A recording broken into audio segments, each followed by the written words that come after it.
All right, this is Chapter 5, Crisis Case Handling. We're going to talk about the difference between long-term therapy and crisis intervention, and then we're going to talk about just different ways to handle cases. So on this slide, you'll see the difference in the comparison between long-term therapy and crisis intervention. Crisis intervention is just much more rapid.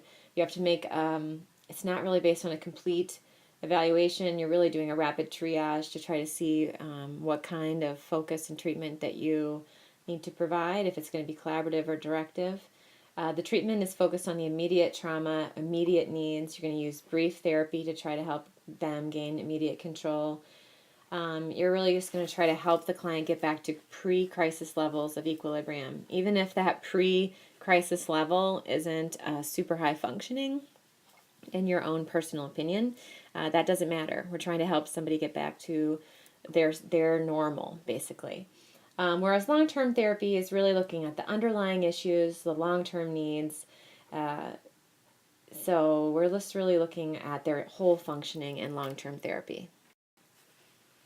This slide shows just the relevant order of crisis intervention. The first and foremost thing always is their safety, the client's safety. So you're always going to ask, are you safe at home? Or do you feel safe? Or do you have any thoughts of harming yourself or harming other people? And then you're going to go from there. A lot of people are afraid to ask those questions about safety and harm because they feel like, oh, what if I give them some idea that they might want to hurt themselves and I put it in their mind? But that is not going to happen. That's like talking about, becoming pregnant to a teenager. And if we talk about sexual education, then we're going to give them the idea that they can have sex. It's the same idea. It's false. It's a myth. If they're in crisis, guaranteed safety is an important issue. So always start with client safety. The predisposition, which is kind of how do they present themselves, define the problem, provide support, examine alternatives. You're going to develop a plan based on whatever alternatives that you all come up with and try to obtain a commitment. And always there's follow-up. This whole process goes very, very quickly compared to long-term therapy. In long-term therapy, like it says, the order is irrelevant. You're going to be doing all these different things at all different times in the process. I don't know why this slide looks like this, but it does. In crisis intervention and intake data, the client may not be stable, and the crisis worker relies on the verbal and visual cues. When we talk about Chapter 6, you're going to hear about telephone counseling, and that can be very difficult when there's no verbal or visual cues. It's really important to watch the nonverbals of our clients. Safety. The client and others' safety is first concern, always. Time. There's no time for formal assessments in crisis intervention. In other words, you're not going to give them a bunch of screening tools to take. You're not going to say, here's a piece of paper and a pen, now take this test for me. That's not what you're going to do in crisis intervention. There's reality testing. Reality testing means do they know where they are? Do they know what day it is? Do they know what time it is? Do they know who the president is? Like, do they understand their surroundings? That's what reality testing is. And again, you're going to use verbal and nonverbal cues to help you see if they understand. Referrals. You're going to use referrals to help the client attain safety and stability. In long-term therapy, you can see all those same things on the left-hand side. I'm not going to read them to you, but it's basically just a much more formalized process. So in crisis intervention, consultation is very important.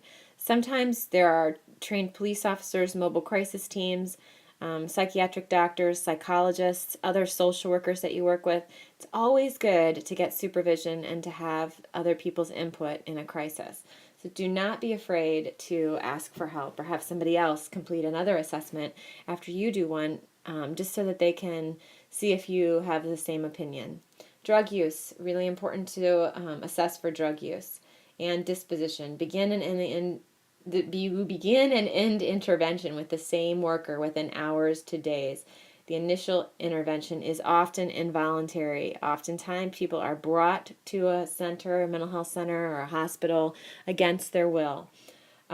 So the difference between crisis intervention and long-term therapy is that long-term therapy can take longer term, right? 3 to 6 weeks, 3 to 6 months, probably not 3 to 6 years, but it can be a long time. In crisis intervention, you are quickly going through these different stages and you are addressing the issues that are of immediate need. So who walks into these crisis facilities? And in our area, the Nord Center would be the example of a community mental health center. In 1963, the Community Mental Health Centers Act kind of deinstitutionalized the mental health services and said, rather than locking people that have mental illness up, let's make it a least restrictive environment instead of having people being locked away. So what we've seen, though, is that there's been increases in people that have used drugs and rates of crime. The mental health centers shift their focus to developmental issues. Oftentimes they're understaffed and underfunded. Our mental health system isn't wonderful. I'm sure I'm not telling you anything new.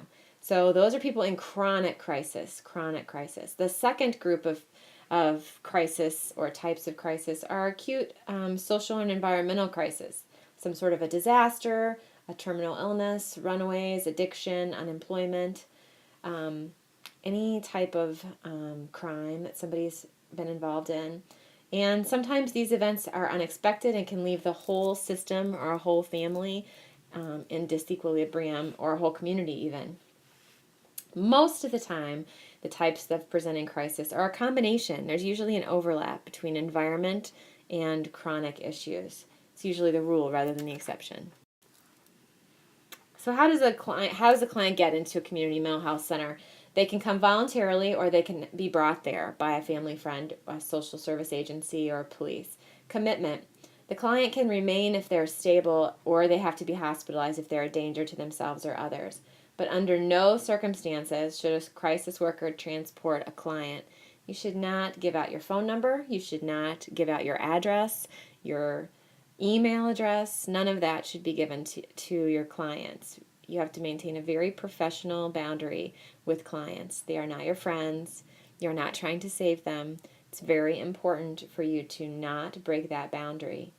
Intake interviews. You need to assess for the client's safety or their degree of lethality. How do they have a plan? Do they have access to their weapon of choice? Do they know? Have they tried to commit suicide before? Those are all important things. And is there anybody at home that would supervise them? They have a support system or support network. And drug use. Drug use increases the risk for lethality. You need to begin to define the presenting problem in the intake interview. And the client always has rights, so you need to make sure that they are apprised of their rights in that very first intake session. Disposition. The disposition is the diagnosis. Like, what are we facing? What is this person facing? What are your treatment recommendations? So you can construct those. And then the client has the right to accept or reject the services based on your recommendations. A full clinical team meeting is often held to adjust or confirm the treatment plan. Anchoring. In the middle of a crisis, it's really important that you don't leave your client alone, ever. If you have to leave the room or if you have to go consult with another worker, it's very important to find somebody else to come and sit with your client so that they're not sitting alone. Therapists can give the verbal orientation. We're in this together. We're going to work together to help you get the treatment that you need. Short-term disposition. Short-term, this is like provisions that are made like necessities, like food, clothing, shelter, and medication. Some of these people that present at a community mental health system are chronic clients. So a long-term disposition is an interdisciplinary team that meets on a regular basis to review the client's progress. We want to try wherever possible to help clients not get into crisis if it's possible. So long-term planning is really important for that. There's a 24-hour service. Often there's a crisis hotline as a part of a community mental health service. There's a police crisis intervention team. In our area, there are some police officers that are trained for mental health issues, but not all, as we've seen in Cleveland. And their response to people who are mentally ill can sometimes not end well.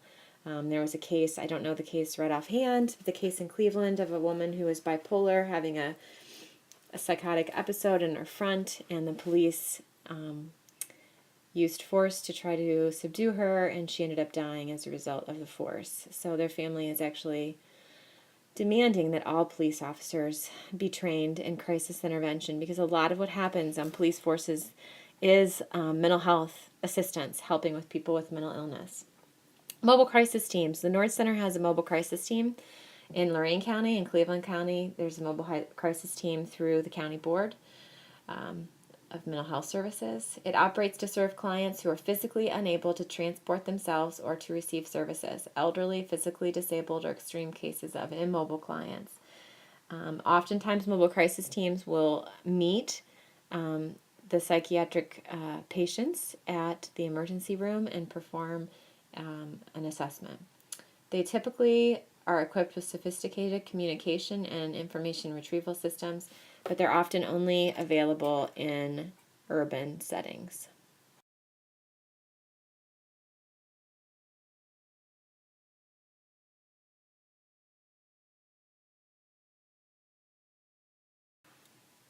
So the slides right before this were all about police officer training and formal, and this is just a list of all the different things that formal crisis intervention training provides.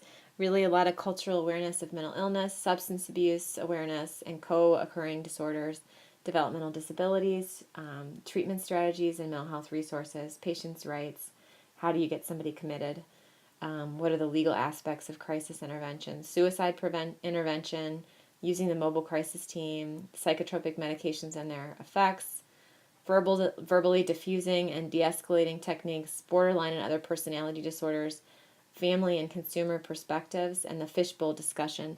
A fishbowl discussion is really used when you have somebody come in and kind of role play through with somebody who's trained and a bunch of students sitting in a circle around them to kind of watch the process of crisis intervention.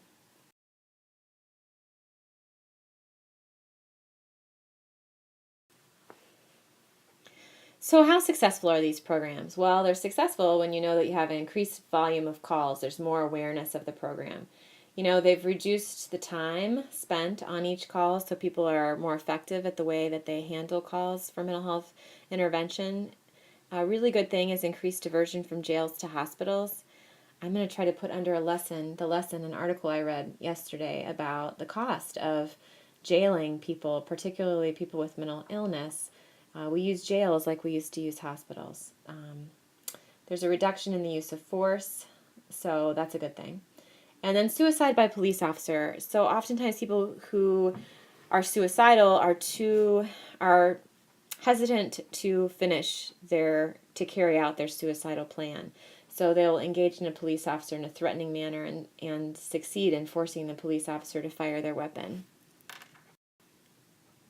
So even in long-term therapy, there are crises that come up. And so some of this list on this particular slide shows that, there's anxiety reactions. So sometimes people will be able to get through really difficult goals, but then little goals will seemingly trip them up and they'll struggle because they're anxious. That can trigger a crisis. Regression, sometimes the client gets overwhelmed and kind of goes back into old patterns of thinking and acting. Sometimes clients don't want to end. They get very connected to their therapist, and so suddenly there's a new problem or a new crisis that they just can't handle right before they're supposed to end therapy. This is often a sign of dependence, and so it's really important to know how to handle that and help them see that, if they were successful in this one area of handling their life, they'll probably be successful in other areas. A crisis in a therapy session. Sometimes when a client gains insight from deeply traumatic experiences, they can unexpectedly lose control in a session. So there can be a large outburst of emotion. And then psychotic breaks. Therapists' priority is to remain calm and try to establish control of the situation.